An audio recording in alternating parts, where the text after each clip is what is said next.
Bonjour, ici Marc-Antoine au centre du VR à Saint-Nicolas. Aujourd'hui, on fait la démonstration d'une Rockwood 2711 RK. On va commencer par faire une tournée à l'extérieur pour ensuite se diriger dans l'unité. On commence ici à l'avant. On a une prise pour connecter un panneau solaire portatif. Donc, le filage est directement relié à la batterie à l'avant. Très important, si jamais on connecte un panneau solaire, il doit avoir son propre régulateur de courant intégré. Le chauffe-eau, lui, fonctionne au propane et électrique. C'est à partir de l'intérieur qu'on va pouvoir le mettre en fonction. Sur l'auvent, en cas d'urgence, sur la tête, il y a un cap qu'on va pouvoir retirer. Donc, si jamais on n'a plus de courant et qu'on doit refermer l'auvent, on retire le cap et à l'aide d'un outil, on va pouvoir le refermer manuellement.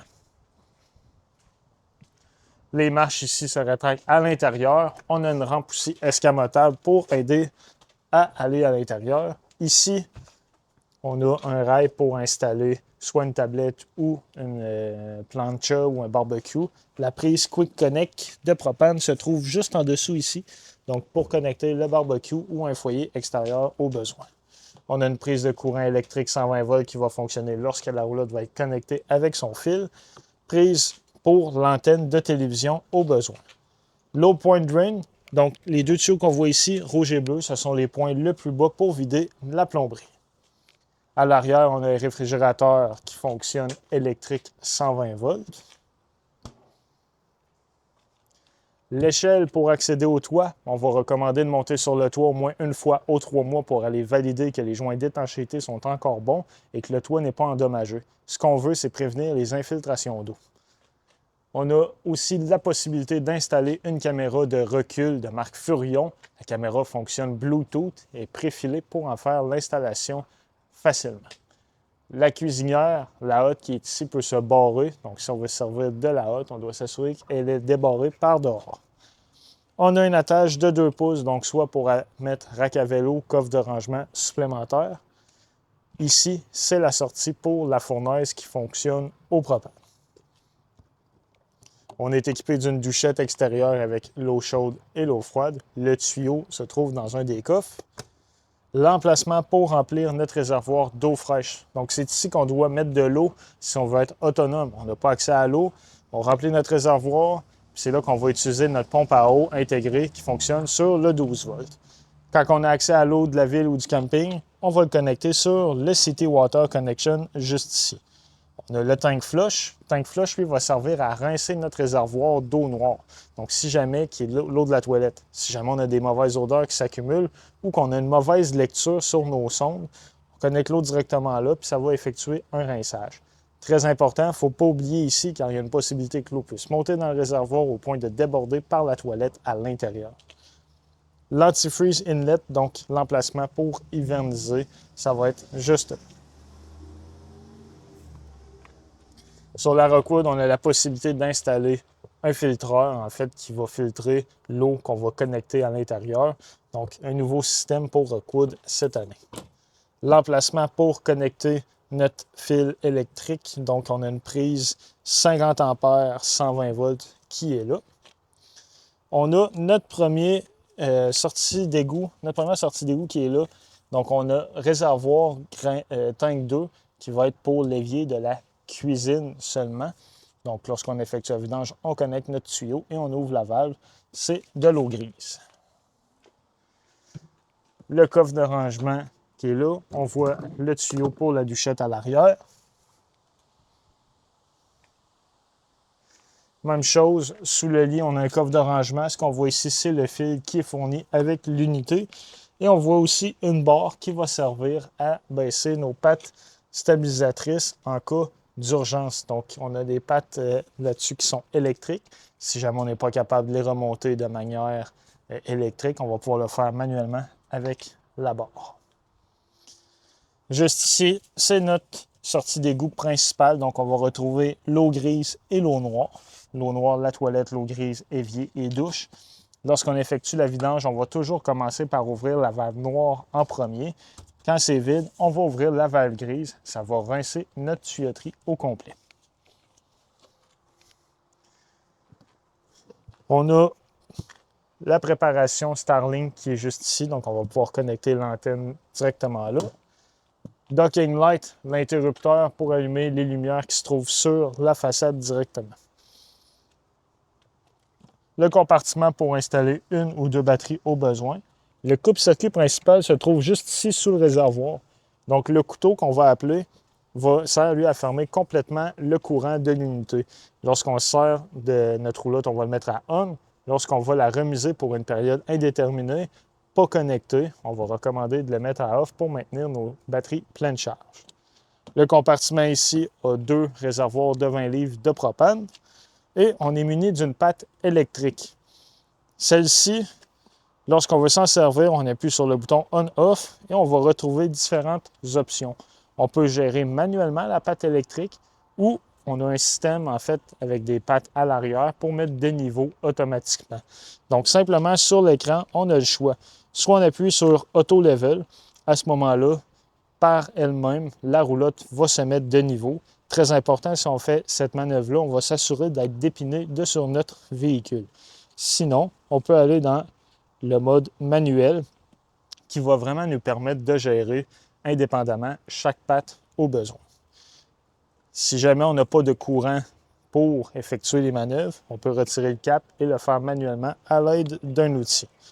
On a l'option aussi Auto Reconnect, donc il va maintenir en mémoire la position qu'on était au départ pour être capable de se rattacher à notre véhicule. Dans le milieu, il y a un niveau intégré au module, donc visuellement, on est capable de mettre de niveau par nous autres mêmes. Si jamais on a des questions, on peut toujours aller voir ici, il y a des instructions pour chaque fonctionnalité dans le couvert.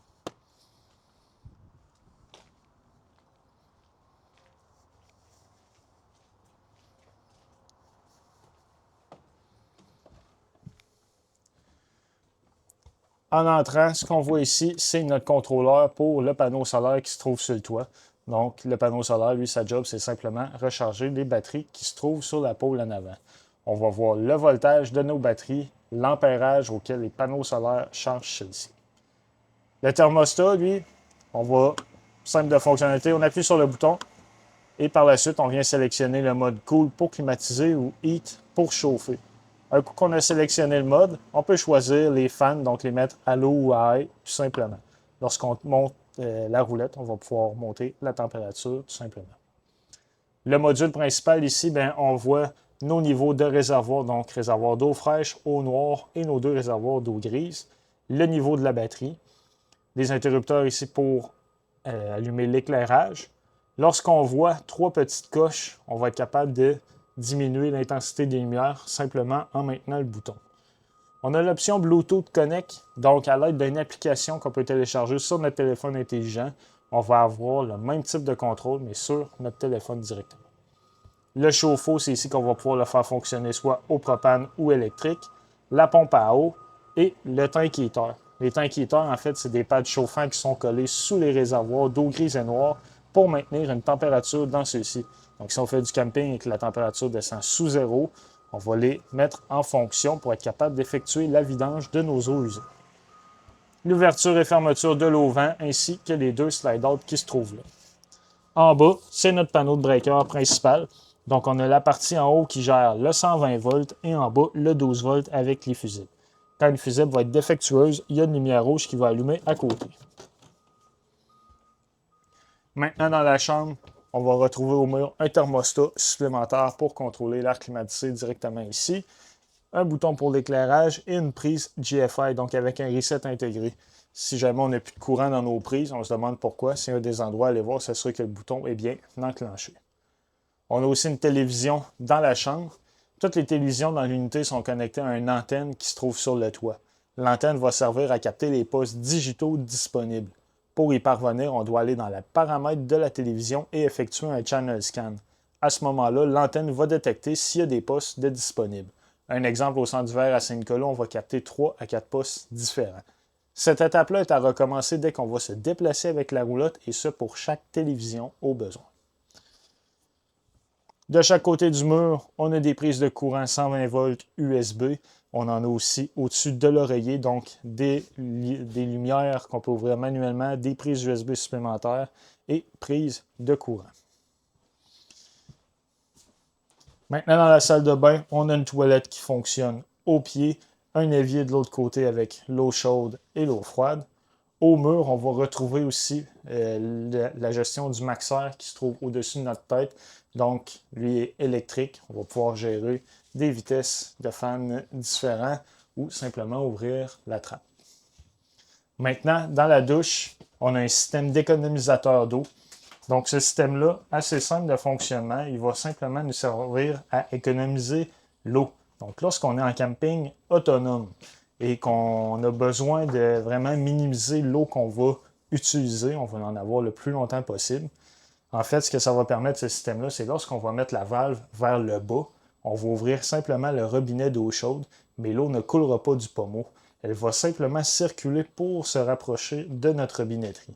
La partie bleue va venir légèrement illuminer quand ça va être chaud. Quand c'est fait, on remet la valve vers le haut, puis c'est de l'eau chaude qui va couler directement, donc on n'aura pas gaspillé 2-3 litres d'eau le temps que l'eau chaude arrive.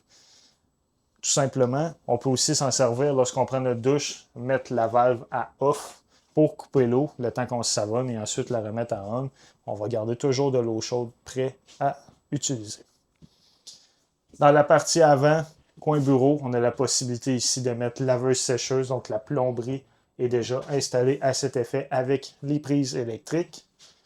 Dans le coin ici, on a la connexion Starlink qui est juste là, l'inverteur. L'inverteur, lui, ce qu'il fait, c'est qu'il va convertir notre courant 12 volts des batteries en électricité 120 volts. Donc, un exemple qu'on est sur un camping, on n'est pas connecté, mais on a absolument besoin d'avoir du courant dans nos prises. On va mettre l'inverteur en fonction. Par contre, lorsqu'on ouvre l'inverteur, lui, ça consomme énormément de courant. Donc, on va s'en servir. Un exemple, on veut se faire un café. On va partir l'inverteur, on fait notre café, on vient rééteindre l'inverteur, tout simplement. On a les prises aussi qui vont fonctionner, sont identifiées avec l'inverteur.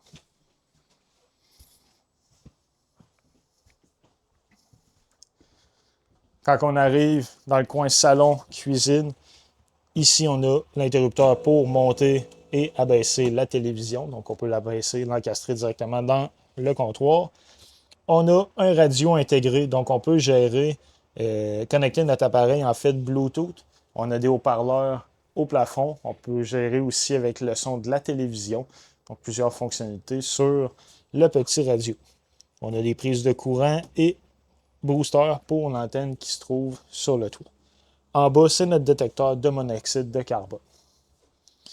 Le foyer électrique, lui, fonctionne électrique 120 volts. C'est une source de chaleur aussi pour l'unité, donc plusieurs programmations possibles. On peut modifier la couleur de la flamme, mais on peut aussi choisir l'intensité de chauffage. Dans la cuisine, ici, l'évier avec l'eau chaude et l'eau froide. On a notre micro-ondes conventionnel qui fonctionne électrique 120 volts, la hotte. La cuisinière, elle, fonctionne au propane. Lorsqu'on veut la mettre en fonction, on lève la vitre et on appuie tout simplement pour avoir une flamme. Pour le four, même principe, on tourne tout simplement pour alimenter le four. Le réfrigérateur, lui, fonctionne 12 volts. Donc, en haut, on a les paramètres pour modifier l'intensité, la température qu'on veut avoir, autant pour la partie réfrigérante que le congélateur. Lorsqu'on maintient le bouton Power 5 secondes, on va être capable d'éteindre complètement le réfrigérateur. Et le congélateur qui est ici. Dans le salon, on a fauteuil, causeuse, prise de courant qui est là. Les lumières au plafond, on tape seulement dessus pour les mettre en fonction. Dans l'unité, on va retrouver un manuel dans lequel on va avoir tous les manuels d'utilisateurs pour les électros, télévision, le foyer électrique, frigo, micro-ondes. Donc, si on a des questions ou qu'on veut faire de la programmation, on va toujours pouvoir s'y référer. C'est ce qui conclut la démonstration de la Rockwood. Merci.